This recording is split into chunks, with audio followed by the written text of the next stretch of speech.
India गठबंधन मोदी सरकार के खिलाफ अविश्वास प्रस्ताव लाने की तैयारी में है, इस तरह की खबर है। और एनडीए के 53 सांसदों के लिए सरकार को बचाना आसान होगा क्या? देखिए, सार्थक, इंडिया गठबंधन की बात कहें तो अविश्वास प्रस्ताव का यह अंदर से खबरें निकल करके आ रही हैं। आधिकारिक रूप पर अभी इसकी पुष्टि नहीं हुई है, लेकिन अंदर जो लोग कांग्रेस के नेता लोग अंदर जो हैं, जो कांटेक्ट में रहते हैं, उन लोगों का कहना यह है कि मंथन चल रहा है, शुरुआत हो रही है। यह अविश्वास प्रस्ताव विपक्ष को लाना भी जरूरी है, क्योंकि यह सरकार चर्चा से भाग रही है। जब चर्चा होगा तो पार्लियामेंट के अंदर ऑन रिकॉर्ड हो जाता है, यह युगों युगों तक पड़ा रहेगा। कोई भी सरकार रहे वह रिकॉर्ड में रहेगा। आप गूगल सर्च मारिएगा तो वह रिकॉर्ड बाहर निकल जाएगा। तो सदन में चर्चा करना बहुत जरूरी है। सरकार भाग रही है, विपक्ष इससे एक तीर से कई निशाने साध रहा है। इसे समझने की बहुत जरूरत है कि अविश्वास प्रस्ताव लाने के लिए 543 सांसद हैं पार्लियामेंट में, उसका 10% सांसदों का हस्ताक्षर चाहिए होता है, यानी कि 54 सांसदों का हस्ताक्षर चाहिए। अविश्वास प्रस्ताव लाने के लिए कांग्रेस के पास 100 सांसद हैं, तो कांग्रेस अकेले दम पर अविश्वास प्रस्ताव ला सकती है और चर्चा बहस हो सकता है। लेकिन पूरे इंडिया गठबंधन को विश्वास में रख करके नीतीश, नायडू और छोटे मोटे लोग जो है उनको विश्वास में रख करके अविश्वास प्रस्ताव लाने की चर्चा चल रही है।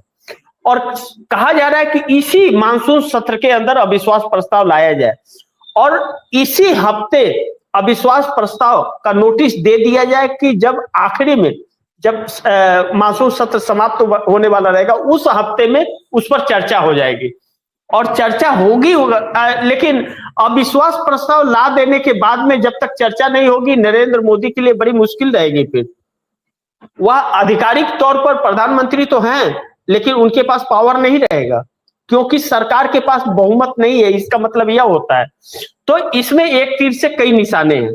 पहला कि छात्र पूरे देश में आंदोलित है, इसको लेकर के जो एनडीए गठबंधन के 53 सांसद इस सरकार को समर्थन दे रहे हैं।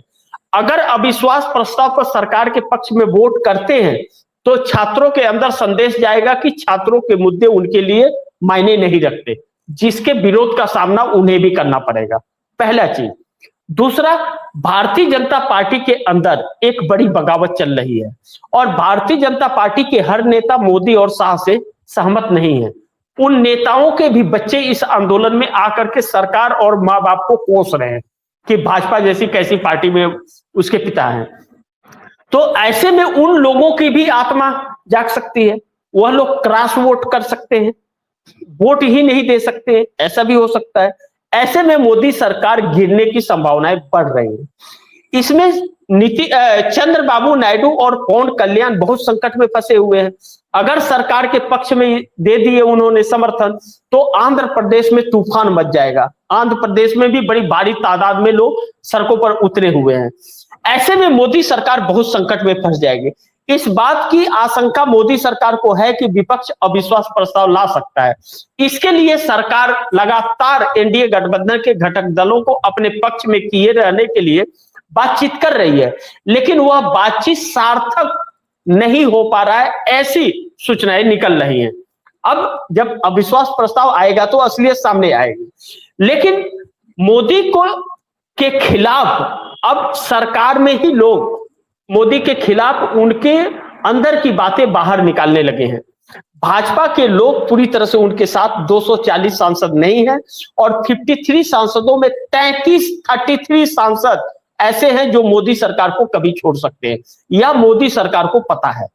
ऐसे में पीएमओ के अंदर लगातार एकदम हलचल मची हुई है, बौखलाहट मची हुई है, डर सता रहा है, खास करके मोदी शाह और उन नेताओं का जिसने खूब देश को लूटा है और जिसके खिलाफ धरना प्रदर्शन चल रहा है कि अगर बाय द वे सरकार गिर गई तो इनका क्या होगा। और आरएसएस बहुत बुरी तरह से डरा हुआ है कि अगर सरकार पलट गई तो फिर आरएसएस के दफ्तरों में ताला लग जाएगा और इन लोगों की जांच शुरू हो जाएगी। यह डर इन लोगों के अंदर समाया हुआ है। अब इससे यह बच पाते हैं नहीं बच पाते हैं, यह देखना बड़ी महत्वपूर्ण होगा। लेकिन एक चीज तो सत्य है कि आप यह मान सकते हैं कि इस सरकार की उल्टी गिनती शुरू हो चुकी है और प्रशासन भी इनके खिलाफ हो चुका है, ब्यूरोक्रेसी भी इनके खिलाफ हो गई है, इनके पक्ष में नहीं है।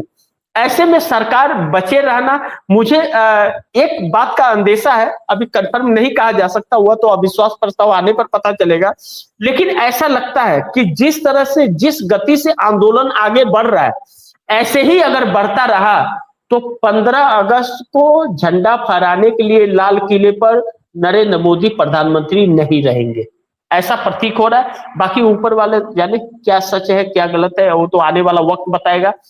लेकिन छात्रों का आक्रोश भी बढ़ रहा है और छात्रों का आंदोलन भी बहुत तेजी से बढ़ रहा है। जी सार्थक।